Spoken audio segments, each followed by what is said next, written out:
Hai semua, selamat datang di vlog saya.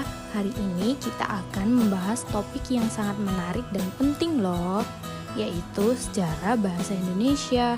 Siapa sih yang tidak kenal dengan bahasa yang satu ini? Bahasa yang menjadi penghubung kita sebagai bangsa Indonesia. Yuk kita mulai.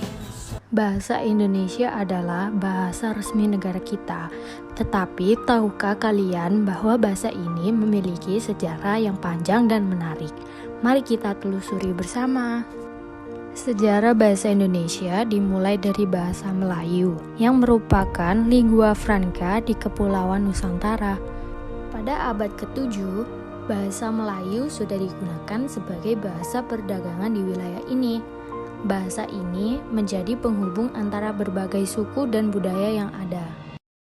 Pada tahun 1928, saat Sumpah Pemuda, para pemuda Indonesia berikrar untuk menjadikan bahasa Indonesia sebagai bahasa persatuan.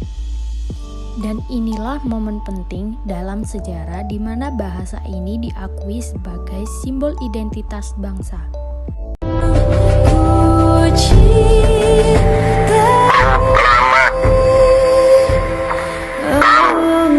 Bangsa Indonesia dengan ini menyatakan kemerdekaan Indonesia. Hal-hal yang mengenai pemindahan kekuasaan dan lain-lain diselenggarakan dengan cara saksama dan dalam tempo yang sesingkat-singkatnya. Jakarta, 17 Agustus 1945, atas nama bangsa Indonesia, Soekarno, Hatta. Merdeka! Indonesia merdeka!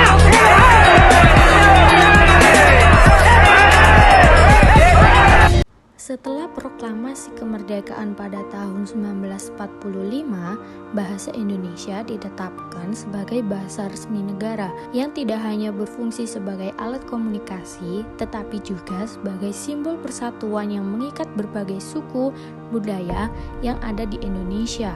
Sehingga semakin memperkuat peran bahasa ini dalam menyatukan masyarakat yang beragam dan menciptakan rasa kebersamaan di antara kita.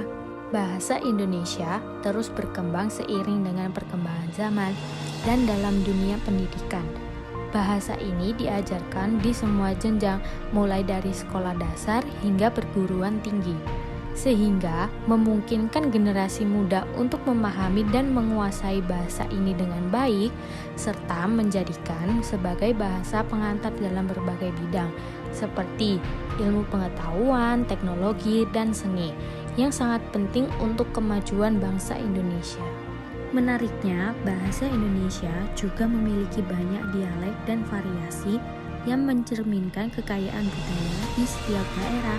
Sehingga dari Sabang sampai Merauke, setiap daerah memiliki keunikan tersendiri dalam penggunaan bahasa yang tidak hanya memperkaya kosakata, tetapi juga memberikan warna tersendiri dalam interaksi sosial di masyarakat. Jadi, itulah sedikit gambaran tentang sejarah bahasa Indonesia yang kaya dan beragam. Bahasa ini bukan hanya sekedar alat komunikasi, tetapi juga merupakan identitas dan kebanggaan kita sebagai bangsa Indonesia yang harus kita jaga dan lestarikan. Oleh karena itu, jangan lupa untuk terus melestarikan dan menggunakan bahasa Indonesia dengan baik dan benar dalam kehidupan sehari-hari. Terima kasih sudah menonton. Sampai jumpa di vlog selanjutnya.